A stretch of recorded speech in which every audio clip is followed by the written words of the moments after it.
इस हफ्ते बहुत कुछ घटा है राजनीति की दुनिया में। आप कुछ भी मिस ना करें, इसीलिए हाजिर है एबीपी लाइव पॉडकास्ट की खास पेशकश वोटकास्ट में इस हफ्ते का political recap with all the latest news of the week. मैं मानसी हूं आपके साथ। सबसे पहले बात अमेठी और रायबरेली की कर लेते हैं, क्योंकि इस हफ्ते की सबसे बड़ी खबर यही है। भाजपा ने रायबरेली से योगी सरकार में मंत्री दिनेश प्रताप सिंह को टिकट दिया, जबकि अमेठी से स्मृति ईरानी लड़ रही हैं। पहले कांग्रेस नेताओं ने राहुल के अमेठी और प्रियंका के रायबरेली से लड़ने की बात कही थी, लेकिन कांग्रेस ने रायबरेली से राहुल के नाम का ऐलान कर दिया। वहीं अमेठी सीट से किशोरी लाल शर्मा को उतारा है और ये सोनिया गांधी के बड़े भरोसेमंद माने जाते हैं। इसी के साथ राहुल गांधी ने रायबरेली से नामांकन कर दिया है, नॉमिनेशन फाइल कर दिया। उनके साथ सोनिया गांधी, बहन प्रियंका गांधी, जीजा रॉबर्ट वाड्रा मौजूद रहे। किशोरी लाल शर्मा ने भी अमेठी से नॉमिनेशन कर दिया है। अगली पॉलिटिकल अपडेट की ओर बढ़ते हैं। बात करते हैं कर्नाटका के सेक्स स्कैंडल की, जिसके खुलासे ने सबको चौंका कर रख दिया।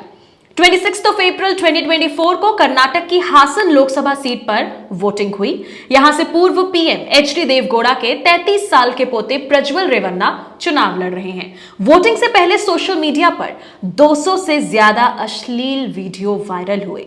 मीडिया रिपोर्ट्स में दावा किया गया कि वायरल वीडियो में दिख रही महिलाएं खुद को छोड़ने की गुहार लगाती रो रही हैं। प्रज्वल वीडियो शूट कर रहे हैं। बीजेपी नेता देवराज ने दावा किया कि प्रज्वल के पेन ड्राइव में 2900 से ज्यादा अश्लील वीडियो हैं। फिलहाल प्रज्वल विदेश में है। कहा जा रहा है कि वोटिंग के बाद वो जर्मनी रवाना हो गए।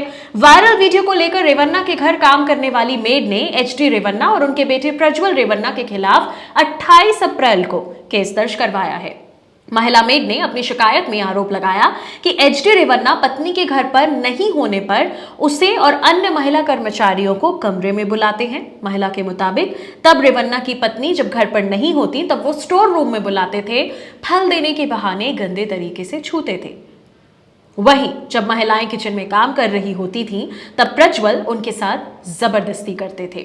महिला ने यहां तक दावा किया कि प्रज्वल उनकी बेटी को वीडियो कॉल करके फ्लर्ट करने की कोशिश करते थे। इसके बाद उनकी बेटी ने प्रज्वल का नंबर ब्लॉक कर दिया था। महिला ने अपनी शिकायत में यह भी कहा है कि उसे और उसके परिवार की जान को खतरा है।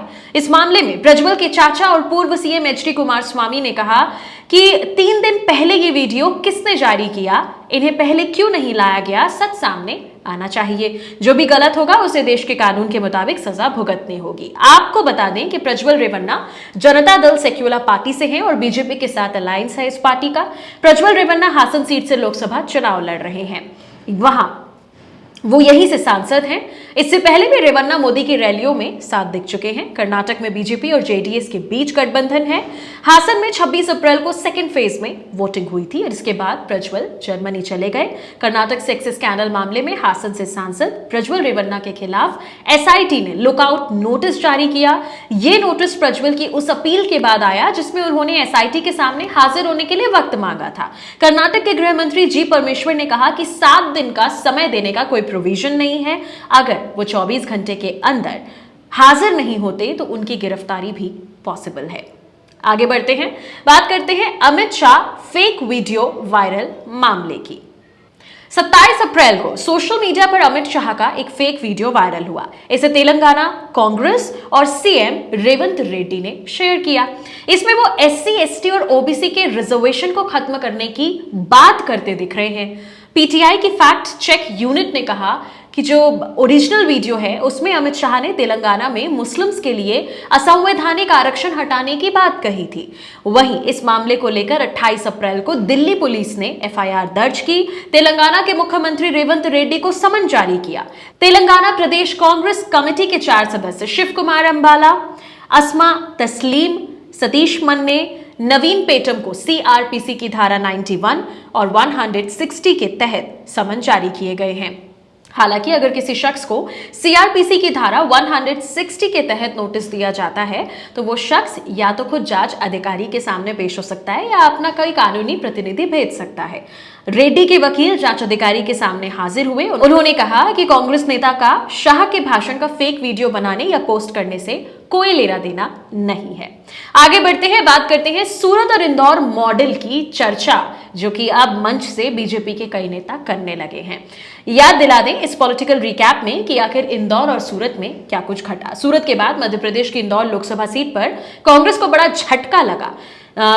इसके प्रत्याशी रहे अक्षय कांति बम ने अपना नामांकन, अपना नॉमिनेशन वापस ले लिया और भारतीय जनता पार्टी में शामिल हो गए। इसके बाद सियासत तेजी से गर्मा गई और कांग्रेस बीजेपी पर हमलावर है। बढ़ते ही आगे, अगली पॉलिटिकल अपडेट में आपको बताते हैं लोकसभा चुनाव में आखिर पाकिस्तान की एंट्री कैसे हो गई।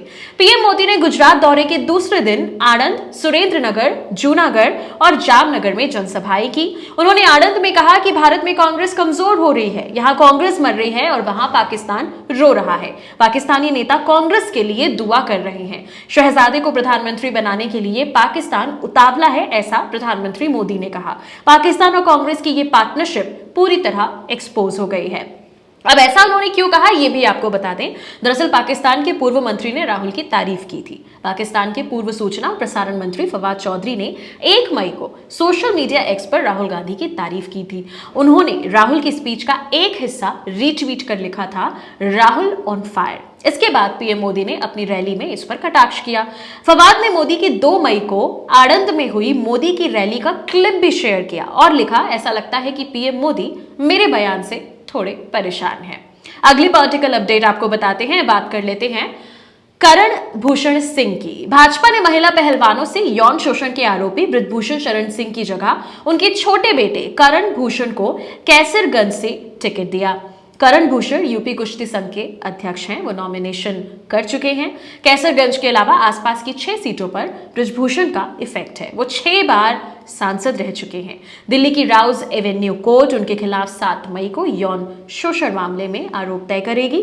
महिला रेसलर्स के यौन उत्पीड़न को लेकर बृजभूषण सिंह के खिलाफ आवाज उठाने वाली साक्षी मलिक और उनके पति सत्यव्रत कादियान ने कहा, बृजभूषण के बेटे को लोकसभा टिकट देना लोगों को गुमराह करने जैसा है, असली राज तो वही करेगा। बृजभूषण के बेटे की जगह अन्य उम्मीदवार को मैदान में उतारना चाहिए था, लेकिन ऐसा नहीं किया गया। आगे बढ़ते हैं, चुनावी माहौल है और पार्टी के प्रचारकों से नए नए चुनावी टर्म्स भी सुनने को मिल रहे हैं। हाल फिलहाल नया टर्म आया है, वोट जिहाद। बताते हैं पूरा मामला पॉलिटिकल रिकैप के इस अपडेट में। मुसलमानों से वोट जिहाद की अपील करने पर कांग्रेस के वरिष्ठ नेता सलमान खुर्शीद और उनकी भतीजी मारिया आलम खां पर केस दर्ज हो गया है। मारिया ने इस हफ्ते की शुरुआत में फर्रुखाबाद में कहा था कि मुसलमानों के सामने मौजूदा हालात में वोट जिहाद जरूरी है। अगर हम एक नहीं हुए तो समझ लेना यहां से नामो निशा मिट जाएगा। संघी सरकार हमें मिटाने की कोशिश कर रही है। मारिया ने कहा, मुझे बहुत शर्म आई जब मैंने ये सुना कि कुछ मुसलमानों ने यहां भाजपा सांसद मुकेश राजपूत की मीटिंग कराई। मुझे लगता है समाज को उनका हुक्का पानी बंद कर देना चाहिए। ये फ्लाइंग स्क्वाड टीम के प्रमुख डॉक्टर मनोज कुमार शर्मा ने कायमगंज कोतवाली में खुर्शीद और उनकी भतीजी पर एफआईआर दर्ज कराई है। पुलिस को दी एप्लीकेशन में उन्होंने लिखा कि धर्म के आधार पर वोट देने के लिए कहा गया।